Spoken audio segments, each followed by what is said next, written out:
problems is that people don't know about the problems going on out there. People don't know about, especially in California, you know, one in every 5 foster kids in the country is in California, and the statistics here are you know, devastating when you hear them. You know, when they turn 18, you know, a third become homeless, a quarter become incarcerated, half graduate high school, you know, less than 1% graduate college.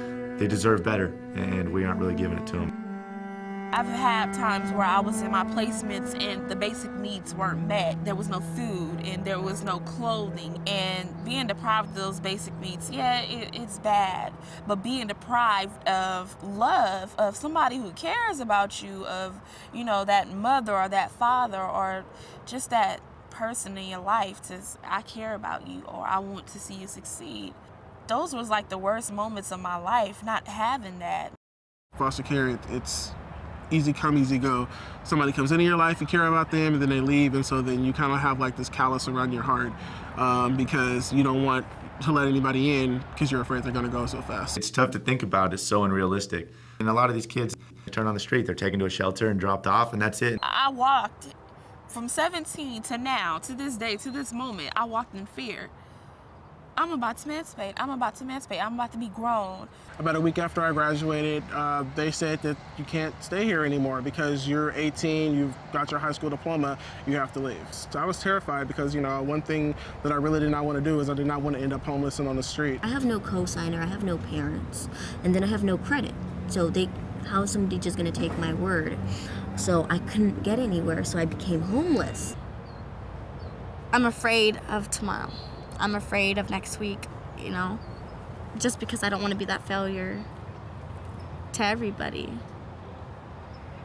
Emancipation is a scary thing. The meaning in the dictionary, which already I was like, wow, this is so the opposite of what I feel. It's supposed to be something that's joyous, uplifting, freedom.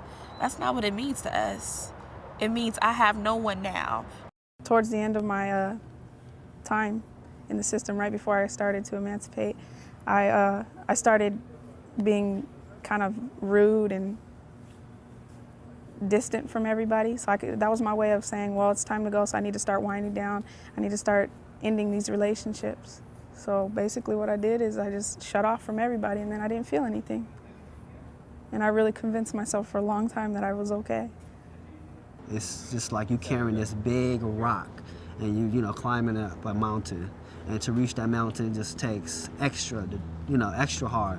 Where a person that have a mother and father, they can get on a helicopter and go up that mountain so fast, so quick, that it's not, you know, it's not even a problem for them. We're talking about dreams here. We're talking about people's livelihood. We're talking about promoting not just survival for our foster youth. We're talking about promoting happiness. I mean, education, that's one of the things we all know. It's the key to success. And money is basically the root of that education. Unfortunately, we live in a society that education costs. And money for that, what better way to spend it? And to really just help any way that you can, but just to give and to support a youth obtaining their dreams.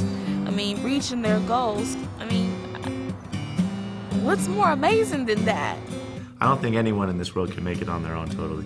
And I don't care how fortunate you are, I don't care how much talent you have, I don't care, you know, who you are. I think you have to have some sort of support.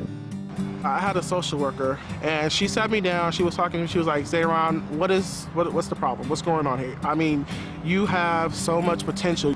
I just kept listening to her. She was like, Zayron, you have the ability to go to college. I actually believe that you can do this. And the words of inspiration that she was giving me was something I had never heard before.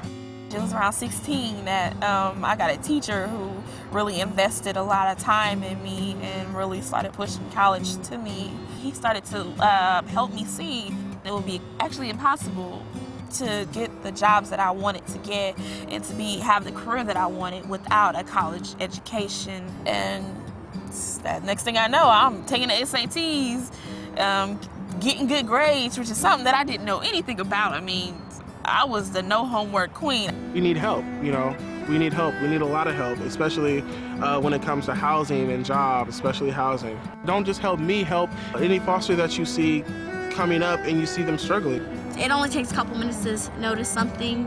Wow, you look nice today, or It all matters. It could be emotional, it could be physical, it could be financial support. Don't be afraid to help us. You know, we won't turn you away, really. We will not turn you away.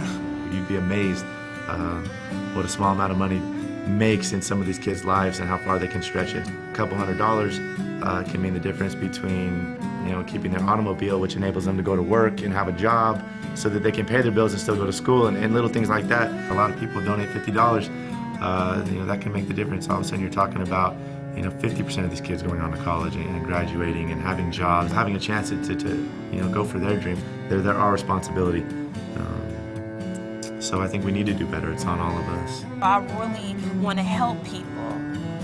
So it's like investing in me or investing in a lot of youth who have the same views. They just want to help.